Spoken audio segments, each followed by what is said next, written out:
Bonjour les amis, aujourd'hui nous sommes le vendredi 13 mai. Eh bien, ce matin, une personne m'a dit que le chiffre 13 lui portait malheur et qu'elle avait pu le vérifier à plusieurs reprises.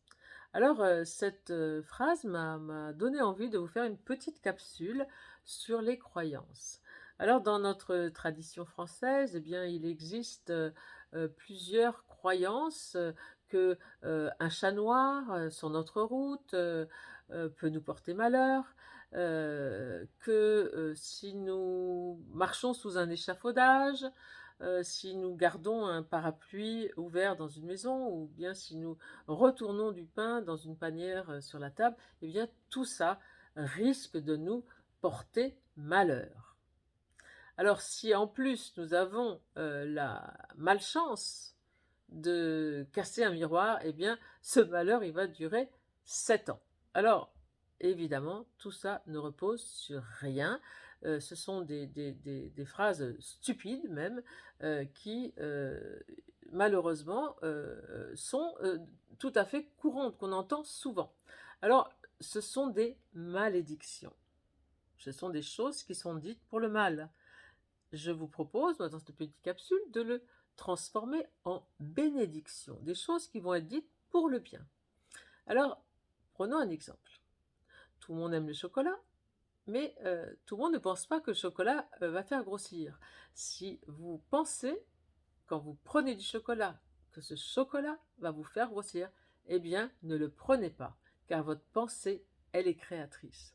Je vous propose plutôt de vous dire ce chocolat va m'apporter du magnésium. Voilà, et ça c'est du positif. Si vous le faites souvent, eh bien votre vie va se transformer. Par exemple, si vous avez un rhume, on prend le plus simple des problèmes physiques.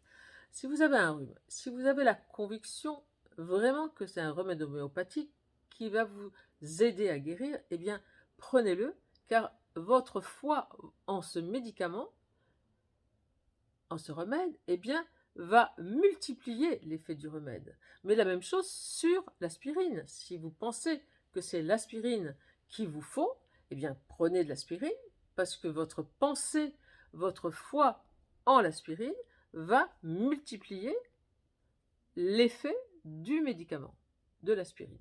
Vous voyez.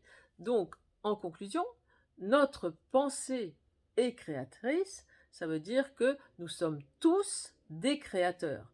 Nous pouvons, par notre pensée, créer un monde nouveau. Nous pouvons créer du bonheur. Donc, surveillons notre pensée, notre parole et nos actes. Mais surtout, devenons tous des créateurs du monde nouveau, du bonheur et de l'amour. Merci de m'avoir écouté.